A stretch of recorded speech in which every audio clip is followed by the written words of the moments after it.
Honorable Principal Madam, respected Vice Principals, teachers, and my dear students.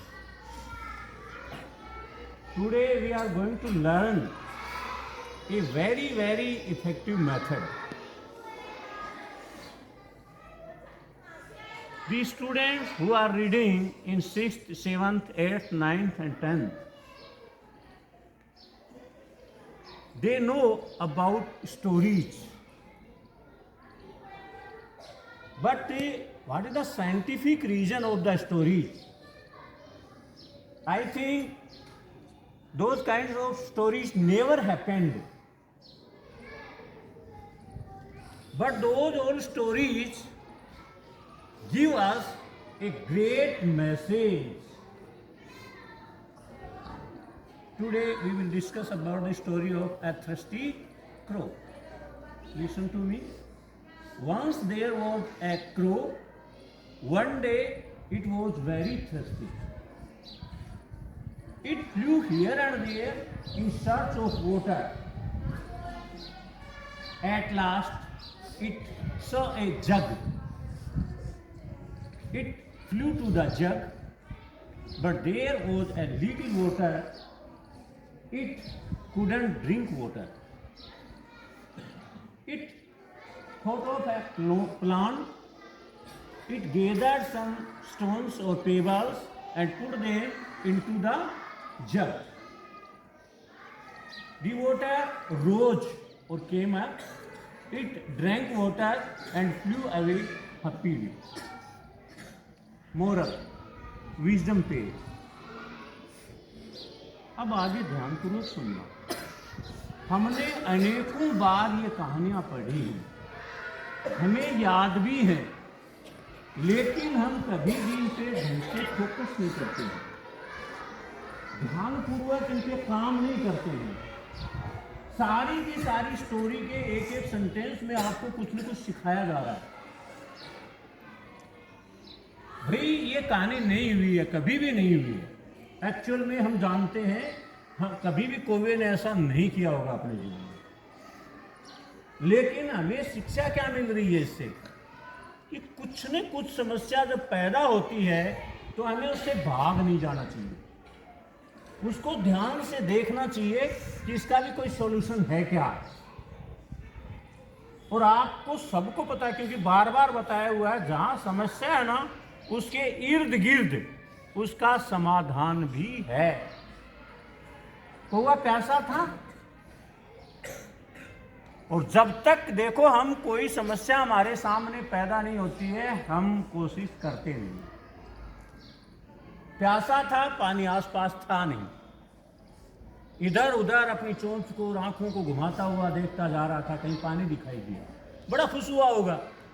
लेकिन जब नजदीक गया तो देखा, अरे बाप रे, पानी तो है लेकिन बहुत कम है, मेरी चोंच वहां तक नहीं पहुंच पा रही है, मैं पानी तो नहीं पी पा रहा हूं।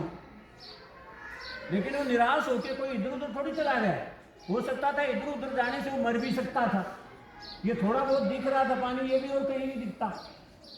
तो उसने विचार किया कि मुझे क्या करना चाहिए, इसका सॉल्यूशन क्या हो सकता है। तो उसने आसपास देखा। अब क्या पता उसने देखा था कि नहीं देखा था, लेकिन कहानी हमें समझा रही है कि आपको आसपास कोशिश करनी चाहिए, समस्या का समाधान मिलता है। और उसने कंकड़ पत्थर डाले, सोचा होगा कि इस समस्या का समाधान कैसे निकले। तो कंकड़ पत्थर जो ही अंदर गए तो पानी ऊपर आ गया, उसकी चोंच की पहुंच में आ गया, उसने पानी पी लिया और पानी पी करके खुशी से उड़ गया। It flu away happily. लेकिन क्या हम ऐसा कर पाते हैं? शेक्सपियर ने कहा था, देयर इज नथिंग गुड और bad but thinking makes it so. There is nothing good और bad but thinking makes it so. दुनिया में कुछ भी अच्छा और बुरा नहीं है, वो सारा कुछ परिणाम हमारी सोच का है। तो कहानी जब भी आप दूसरे तरीके से, समय के साथ बच्चों को ही नहीं चलाने, उसको भुला दिया गया, वो खत्म हो गया, समाप्त हो गया। तो डार्विन का सिद्धांत ले लो आप, जो प्रकृति के अनुसार अपने आप को ढाल नहीं पाया, वो खत्म हो गया।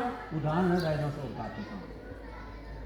समय के साथ अपने आप को नहीं ढाल पाए तो बड़े बड़े लोग भी गर्दिश में चले गए, उनको आज कोई पूछता नहीं। लेकिन लाइक अमिताभ बच्चन 60 साल से वो फिल्मी जगत में बना हुआ है, 60 साल से, 80 ईयर्स ओल्ड लगभग है वो। 60 साल, ऐसा नहीं है उसके अप डाउन्स नहीं आए, कई बार तो उसके मकान तक बिक गए, उसकी बड़ी हालत खराब हो गई, लेकिन इसका मतलब ये नहीं वो वहां से प्लान कर गया और लोगों को कहने लग गया मैं बर्बाद हो गया। ऐसा नहीं करते, समझदार वो लोग होते हैं। तो आप भी बढ़िया तरीके से, कहानियां हमारी याद क्यों होती है, व्हाट इज द रीजन, क्या कारण है, क्यों याद हो जाती है कहानी? क्योंकि हम बहुत से जन्मों से लगातार नानी से दादी से कहानियां सुनते आए हैं। तो हमारी जो आत्मा है, जो एवरग्रीन है, उसके अंदर ये चीजें पड़ी रहती हैं। हमारा कोई एक जन्म नहीं हुआ, चाहे विज्ञान नहीं माने, कोई भी नहीं माने, लेकिन ये कन्फर्म है। आज आपने बाजरा बोया है तो लाखों वर्षों से उसका बीज आगे से आगे उगता आ रहा है। तो हमारे भी जन्म होते आ रहे हैं, हम उनको प्रारब्ध कर्म कहते हैं। तो प्रारब्ध कर्मों से जो पुराने टाइम में हमने किए, अब जो कर रहे हैं उनको अर्जित बोलेंगे। तो तब से हम सुनते आ रहे हैं, जो कहानी बड़ी आराम से याद हो जाती है। क्यों? हमारे मन में ऐसा सॉफ्टवेयर पहले से क्रिएट है, बना हुआ है, कहानी को हम बिल्कुल अच्छी तरह से याद कर लेते हैं, क्योंकि हम उसको आगे से आगे पढ़ने को, सुनने को ईगर रहते हैं, उत्सुक रहते हैं, बड़ा उत्सुकता के साथ हम वो याद हो जाते हैं। एक बार पढ़ी हुई आदत, आपका ब्रेन वही है, आपका माइंड वही है, बाकी चीजें क्यों नहीं याद होती? क्योंकि बाकी को आप बोझ मान करके या गलत तरीके से, गलत जो आपकी मेथड्स हैं उनको काम में लेते हुए आप आगे बढ़ते हो, इसलिए उनमें इंटरेस्ट नहीं रहता।